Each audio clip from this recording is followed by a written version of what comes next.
All right, what's up, folks? So today we're going to dig deep into some nutrition and hormonal issues, hormonal control, I should say. Susie got a lot of awesome stuff that she put up here, and I want her to dig into that. To kind of preface this whole conversation, we've talked about before kind of our health paradigm: eat, sleep, think, move. One is not exclusive from the others. We think, she'll get into more of this about living a balanced, healthy life. But it does start with food. But if we don't have the movement component, we don't have the sleep/stress management component, and then the thinking component all tied together, it's incomplete. So Susie's going to jump into a ton of stuff on carbs versus fats, and a lot of the details of nutrition I think are vitally important. And she does this stuff on a daily basis with her clients. So if after this you have a lot of questions, I think she's great to reach out to after this. Okay? So go ahead, Susie. Okay, so we're going to kind of discuss the difference between carbs and fats and how they give you fuel and how to balance that to get good benefits for what you're looking for. So to start off, there's obviously good carbs and bad carbs, as well as there's good fats and bad fats. For example, good carbs, things like quinoa, wild rice, steel cut oats, things that are they have basically a very low glycemic index, and they create less insulin response in your body. And then bad carbs are going to be things that are highly processed, refined sugars, white breads and pastas, any sweets and treats, bakery items. Those are going to actually have a much higher glycemic index and create more insulin response in your body. And a quick note, the glycemic index is simply a measure of how a carb affects the body. So simple sugar, take a teaspoon of white sugar, that spikes your blood sugar, which in turn spikes your insulin. So we want to avoid sharp spikes. So basically what she's saying is bad sugars, huge glycemic index, huge sugar response, huge insulin response. Good, the opposite. Yep, exactly.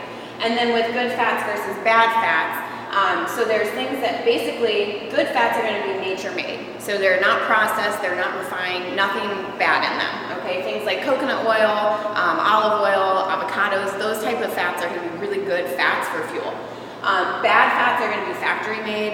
Canola oil, sunflower seed oil, and grapeseed oil even is kind of on the edge. So those are things that you would want to avoid. Margarine, good butter, grass-fed butter, Kerrygold butter is an awesome good fat. So once we go into, once you kind of understand that, when you go into how it affects your body, energy and metabolism, there's a lot of things that are really key to know. Carbs are going to digest much faster, so you have energy very quickly, but then it burns up really fast. So short energy span. Same thing with fats, digest slow, so it's longer energy, so it actually very slowly burns and keeps your energy at a more sustained level longer. Hunger, with carbs, you're going to notice maybe kind of blood sugar highs and lows, so you kind of all of a sudden crash or you feel hungry a lot more often. With fats, you're going to actually feel satisfied more, and then you're going to have longer, or you're going to feel less hungry longer. As well as, this is a key point too, carbs actually can, if you have too many, now this is definitely based on activity level, but if you have too much in a chronic over time, you actually can start to put carbs into fat cells, which can cause weight gain.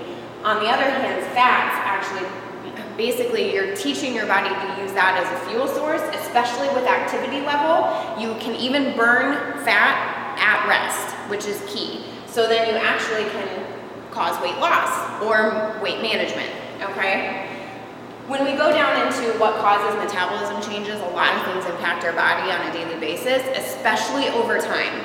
So things like lifestyle changes, maybe you had a job change that was really active and then you're at a desk job, or maybe you got injured so you can't work out, or anything like that, that really is a big change in what you're normally used to.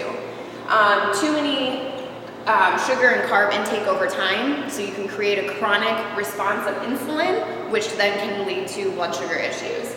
Chronic stressors, so things that you are maybe even mentally, so maybe you have chronic stress over a period of time, any big life events that happen to you, anything like that can actually, or desk job, so you're sitting a long time, that's very stressful on your body when your body's meant to move constantly. And then even things like pregnancy or hormone changes, those can drastically change your metabolism and you have big highs and lows. So it's finding that balance of keeping things going efficiently. And we'll have Justin go into this a little bit further after this, but what true weight loss does, and this is kind of why we created this system, is there's a lot of people that have stalled metabolisms, or they've had big changes in their life, or maybe even things like or after pregnancy for women, or menopause for women. Big drastic changes can cause metabolic or your metabolism to stall and get stuck in like basically burning sugars.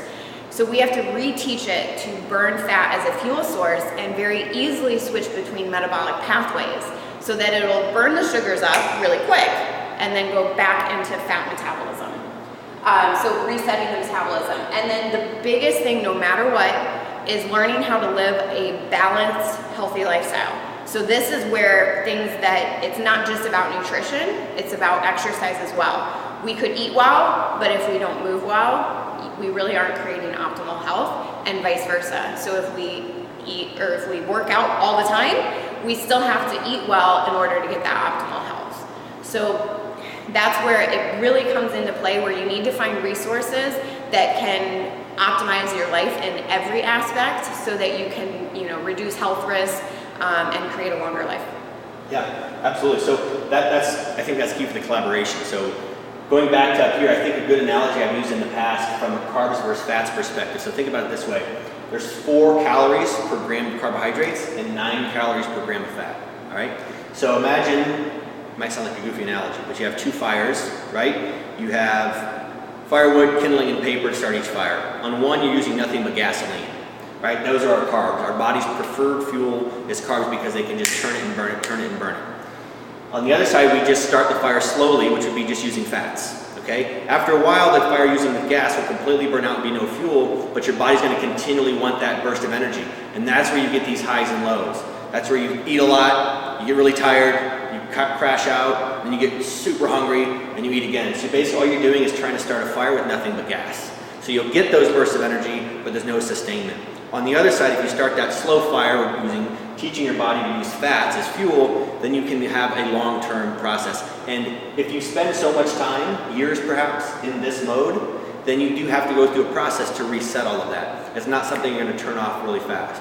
And that's why I think Susie's got a solid program. She's had a lot of success with members of the gym in helping them lose weight. And it's not even just about somebody who has like 100 pounds to lose, right? It could just be resetting the body to teach it how to burn fats in a better way. And it makes you more fuel efficient. And you will, oftentimes, you'll see those cravings, those highs and lows, slowly start to dissipate. It's the same model with intermittent fasting to an extent, and I know she uses those concepts as well. We're not biologically designed to be necessarily having 3 meals per day with 2 snacks all the time, right? Prehistorically, we would have had maybe 1 every 2 days or 1 meal a day. So with the way we eat currently, we see constant ups and downs in our hormones, and it's a good way to get started to balance that out, and Susie's got great stuff for that. So if you start with somebody who's very much nutrition focused, who does phenomenal like Susie, and you want to look at the movement part, find a way to collaborate and find those resources that you can have coaching in all different aspects, and that will make long-term success even more important. Yeah. Cool? Great. All right, thanks.